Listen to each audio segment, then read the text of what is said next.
Kim muna, Kim, ay yung camera mo. Bumati ka muna. Yes! To all the people around the world! Binabati ko lahat ng mga pamilya ko sa mga sulok ng lupalop ng mundo. Stay put lang kayo dyan. Yung mga katrabaho ko, magtrabaho kayo mabuti. Iwas charge, guys. Tapos yung mga pinsan ko, yan, papaliguin ko kayo. Pangako ko yan, swimming pool. Tapos yung manager ko, thank you, sir. Pinasali mo ako dito. Yun, sir. Ikaw nagtatrabaho sa isang food chain. Sa ano, sir?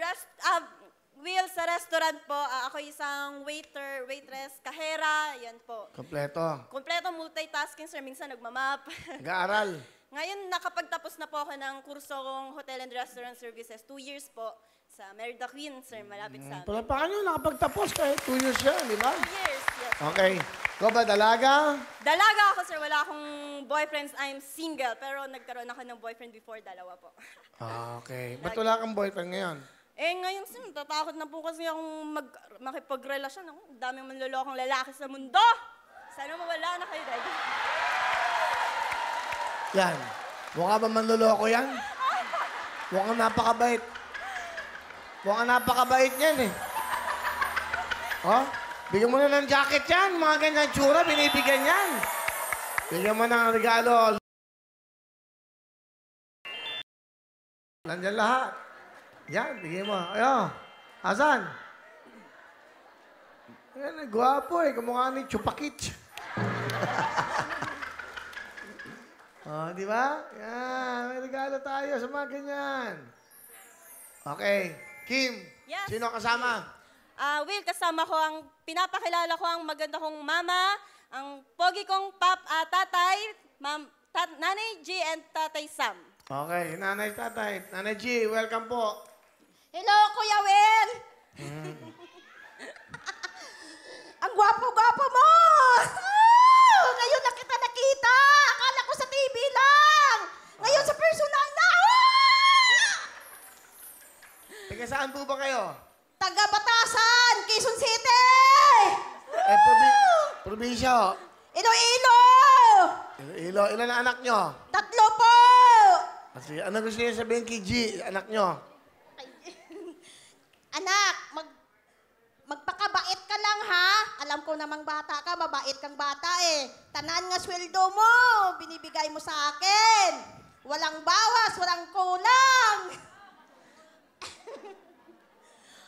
Anak, madamo naman yon. Naghirap ako sa Saudi.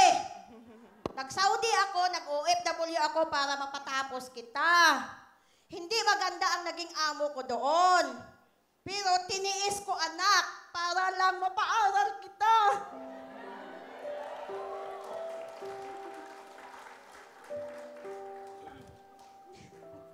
Ilang taon ho kayo, Nanay G, sa abroad? 1 taon at saka 6 na buwan. Hindi ko na talaga kaya. Namamaga na yung mga kamay ko doon. Ano ho ba naging trabaho nyo doon? 25 katao ang sinisilbihan ko sa loob ng bahay. Ang dami nila. Pero ang pinirmahan ko sa kontrata, 6. Dumating ako doon, 9 sila. Buntis pa yung madam ko. Tapos ang sweldo ko, 3 buwan bago ibigay. Kailangan ng anak ko ibayad sa tuition. Hindi ko mapapadala. Hindi nila binibigay agad.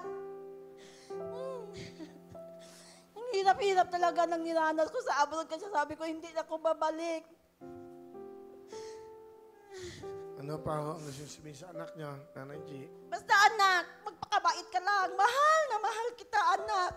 Mahal talaga kita. Thank you, Nay. Salamat po.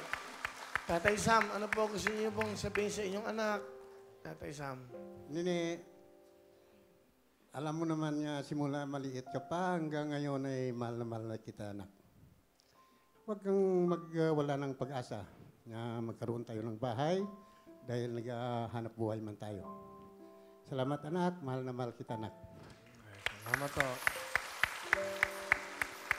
Ano gusto mo sabihin sa mga magulang mo? Pa, thank you po sa lahat ng mga sakripisyo nyo para sa akin. Alam ko po na nahihirapan din kayo, pero gagawin naman natin yung lahat para, syempre, di ba, maging masaya yung pamilya lang natin. Lagi lang tayong happy, Ma'am. Pa, mahal na mahal ko din po kayo. Salamat, anak.